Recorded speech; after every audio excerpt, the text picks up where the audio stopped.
வணக்கம் ஆன்மீக அன்பர்களே. அலைகள் ஓய்வதில்லை. ஆனால் அந்த அலைகளையே நடனமாக மாற்றிய ஒரு தலம் உண்டு.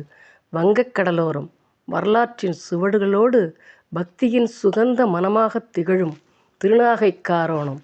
63 நாயன்மார்களில் ஒருவரான அதிபத்த நாயனார் வாழ்ந்த மண். சுந்தரர் இறைவனிடம் பிடிவாதம் பிடித்து பொன்னும் பொருளும் பெற்ற தலம்.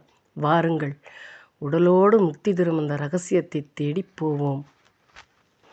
காயம் என்றால் உடல், ஆரோகணம் என்றால் மேலேறுதல். புண்டரீக மகரிஷிக்கு தனது திருமேனியிலேயே முக்தியளித்து உடலோடு தன்னுடன் சேர்த்து கொண்டார் ஈசன். அதனால்தான் இது காயாரோகணம் என்று அழைக்கப்படுகிறது. காசிக்கும் குடந்தைக்கும் இணையான பெருமை கொண்ட இத்தலம் ஆன்மாக்கள் இறைவனோடு இரண்டறக் கலக்கும் உன்னத இடமாகும். இங்கு அன்னை கடல் போன்ற கருணை பொங்கும் நீல நிறக் கண்களுடன் நீலாயதாட்சியாக அருள்பாலிக்கிறாள். இவள் கன்னித் தெய்வம், தவக்கோலம் பூண்டவள். அருகிலேயே சப்த விடங்கத் தலங்களில் ஒன்றான சுந்தர விடங்கராக தியாகராஜ பெருமான் வீற்றிருக்கிறார். கடல் அலைகளின் ஏற்ற இறக்கத்தை பிரதிபலிக்கும் வீசி நடனம் இங்கு மட்டுமே காண கிடைக்கும் ஒரு அற்புதமான காட்சியாகும்.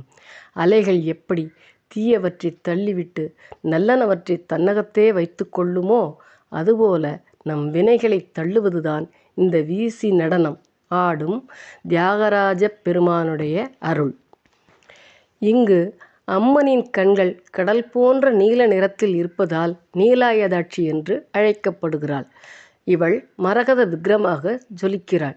இங்குள்ள அம்மன் சிலை இயற்கையிலேயே ஒரு விதமான கரும்பச்சை கலந்த நீல நிறத்தில், அதாவது மரகத சாயலில் காட்சியளிக்கும். இது மிகவும் அபூர்வமானது. கன்னித் தெய்வமாக பூஜை செய்யப்படும் இந்த அம்பாள் திருமணக் கோலம் கிடையாது, எப்பொழுதும் தவசி கோலமே. கடலோர காவல் தெய்வமாக விளங்கும் இந்த அன்னை சுனாமி வந்தபொழுது, அதாவது 2004 சுனாமி வந்தபொழுது நாகப்பட்டினமே அழிந்தாலும் இந்த ஆலயத்தின் பிரகாரத்திற்குள் நீர் புகவில்லை என்பது இன்றும் பக்தர்களால் ஒரு அதிசயமாக பேசப்படுகிறது. ஊரை காக்கும் காவல் தெய்வமாக நீலாயதாட்சி இருக்கிறாள். மேலும் நான் கவிதை புனைந்தது அந்த வரிகள் உங்களுக்காக.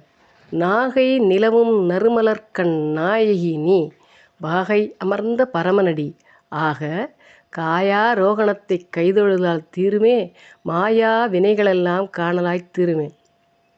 அதாவது நாகப்பட்டினம் என்னும் புனித தலத்தில் வீற்றிருக்கும் தாமரை மலர் போன்ற கண்களையுடைய நீலாயதாட்சி அன்னையே, உன்னை தனது இடைப்பாகத்தில் அமரச் செய்த அந்த பரம்பொருளின் திருவடிகளை போற்றி ஆன்மாக்களை தன்னுள்ளே சேர்த்து கொள்ளும் காயாரோகணேஸ்வரரை நாம் மனதாரத் தொழுதால் நம்மை தொடர்ந்து வரும் மாயையான கர்ம வினைகள் அனைத்தும் நம்மை விட்டு தீர்ந்துவிடும்.